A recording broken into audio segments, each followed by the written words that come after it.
কোষ বিভাজন সম্পর্কে। কোষ বিভাজনকে ইংরেজিতে বলা হয় সেল ডিভিশন। প্রথমে আমরা জানব কোষ বিভাজনের প্রকারভেদ। কোষ বিভাজনকে প্রধানত তিনটি ভাগে ভাগ করা হয়: অ্যামাইটোসিস, মাইটোসিস ও মিওসিস। অ্যামাইটোসিস প্রধানত ব্যাকটেরিয়াদের ক্ষেত্রে দেখা যায় সরল ও অনুন্নত জীবকোষে। মাইটোসিস কোষ বিভাজন প্রক্রিয়া দেখা যায় আদর্শ দেহ মাতৃকোষে। মিওসিস দেখা যায় জনন মাতৃকোষে।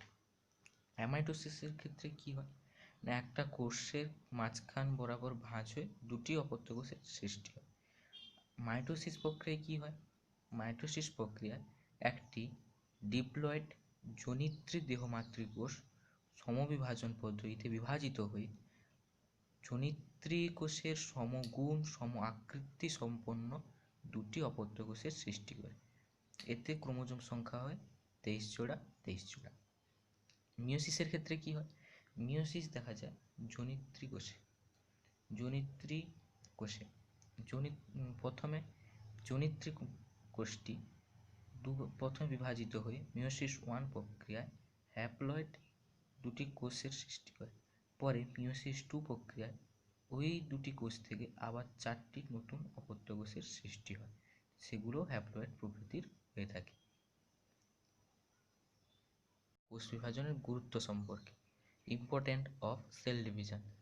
কোষ বিভাজনের গুরুত্ব: প্রথমে কোষের সংখ্যা বৃদ্ধি পায়, জীবদের আকার বাড়ে, ক্ষয়পূরণ ও গ্যামেট উৎপাদন হয়, এককোষী জীবেরা বংশ বিস্তার করে, জাইগোট থেকে ভ্রূণ উৎপাদন হয়, ভ্রূণ থেকে অপত্য জীবের সৃষ্টি হয়, জীবের বৃদ্ধিতে সহায়তা করে। কোষের সংখ্যা বৃদ্ধি পায়।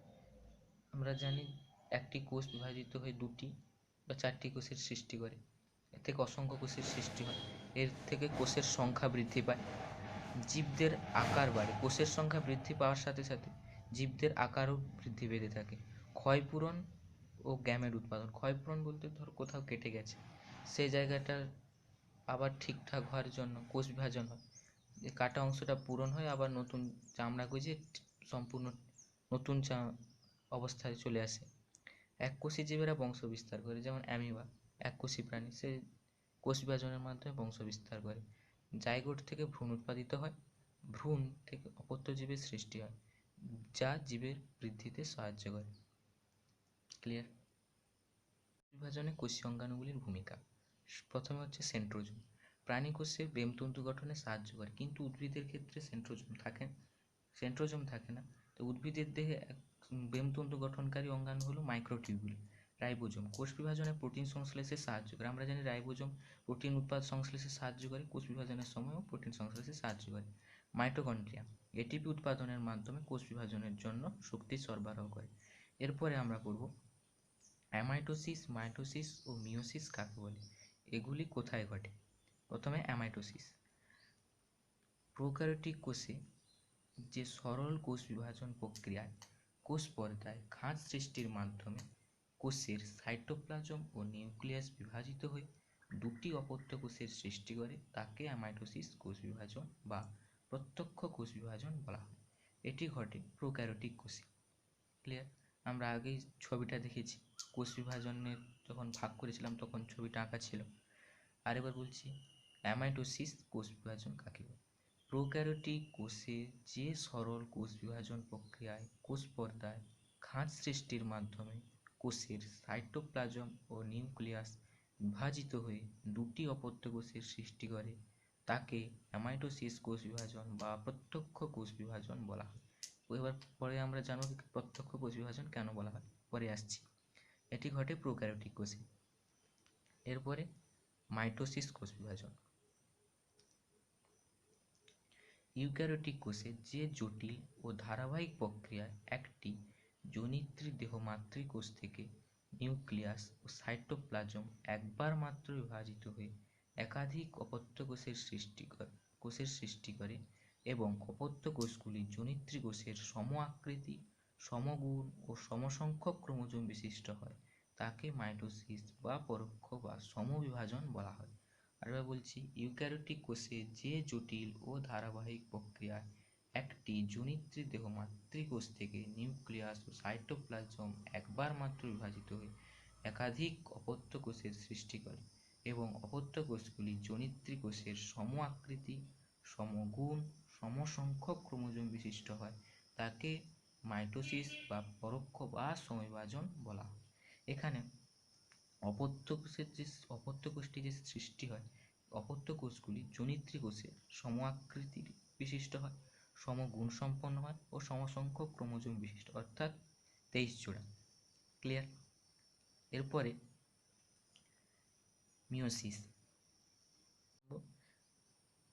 মাইটোসিস কোষ বিভাজনটা কোথায় ঘটে? এটি ঘটে থাকে ইউক্যারিওটিক কোষের দেহ মাতৃকোষে। জনন মাতৃকোষে নয়, জনন মাতৃকোষে ঘটে থাকে মিওসিস। মিওসিসটা কাকে বলে? না, জনন কোষ ও রেণু উৎপাদনের জন্য যে কোষ বিভাজন পদ্ধতিতে মাতৃকোষের নিউক্লিয়াসটি পরপর দুবার বিভাজিত হয়ে মাতৃকোষের অর্ধেক সংখ্যক ক্রোমোজোম বিশিষ্ট 4টি অপত্য কোষ সৃষ্টি করে, তাকে মিওসিস বা হ্রাস বিভাজন বলে। পরে আমরা জানবো একে হ্রাস বিভাজন কেন বলা হয়, আসছি। এটি ঘটে প্রাণীদের ক্ষেত্রে জনন মাতৃকোষে ও উদ্ভিদের ক্ষেত্রে পরাগরেণুতে।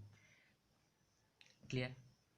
আরেকবার বলছি, জনন কোষ ও রেণু উৎপাদনের জন্য যে কোষ বিভাজন পদ্ধতিতে মাতৃকোষের নিউক্লিয়াসটি পরপর দুবার বিভাজিত হয়ে, অর্থাৎ মিওসিস 1 ও মিওসিস 2, মাতৃকোষের অর্ধেক সংখ্যক ক্রোমোজোম বিশিষ্ট, অর্থাৎ 23টি, 4টি অপত্য কোষ সৃষ্টি করে, তাকে মিওসিস বা হ্রাস বিভাজন বলা হয়। এটি ঘটে প্রাণীদের ক্ষেত্রে জনন মাতৃকোষে ও উদ্ভিদের ক্ষেত্রে পরাগরেণুতে।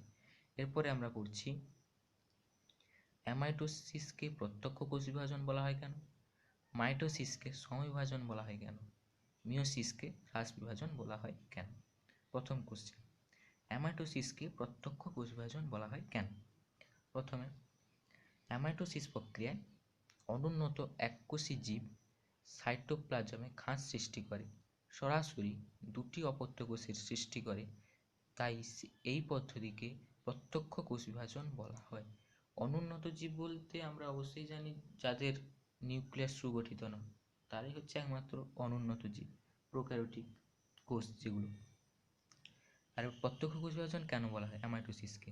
অ্যামাইটোসিস প্রক্রিয়ায় অনুন্নত এককোষী জীব সাইটোপ্লাজমে খাঁজ সৃষ্টি করে, সরাসরি দুটি অপত্য কোষের সৃষ্টি করে, তাই এই পদ্ধতিকে প্রত্যক্ষ কোষ বিভাজন বলা হয়। ক্লিয়ার? এরপরে পড়ব মাইটোসিসকে সমবিভাজন বলা হয় কেন। মাইটোসিস প্রক্রিয়ায় উন্নত জীবের কোষ বিভাজনের ফলে সৃষ্ট দুটি অপত্য কোষ ও জনিত্রী কোষের আকৃতি, বৈশিষ্ট্য ও ক্রোমোজোম সংখ্যা সমান হয়, তাই এই পদ্ধতিকে সমবিভাজন বলা হয়। অর্থাৎ মাইটোসিস কোষ বিভাজন দেখা যায় আদর্শ দেহ মাতৃকোষে।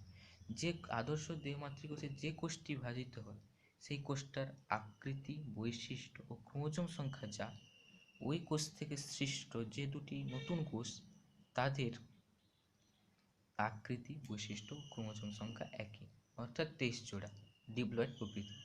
এরপরে আমরা পড়ব মিওসিসকে হ্রাস বিভাজন বলা হয় কেন। মিওসিস ওয়ান প্রক্রিয়ায় একটি জনিত্রী জনন কোষ থেকে দুটি অপত্য জনন কোষের সৃষ্টি হয়। এই অপত্য কোষের ক্রোমোজোম সংখ্যা জনিত্রী কোষের অর্ধেক হয়, তাই একে হ্রাস বিভাজন বলে। তারপরে মিওসিস 2 প্রক্রিয়ায় মিওসিস 1-এ সৃষ্ট দুটি অপত্য কোষের সমবিভাজন হয় ও 4টি নতুন অপত্য কোষের সৃষ্টি হয়, তাই মিওসিসকে আমরা হ্রাস বিভাজনটা কেন বলছি?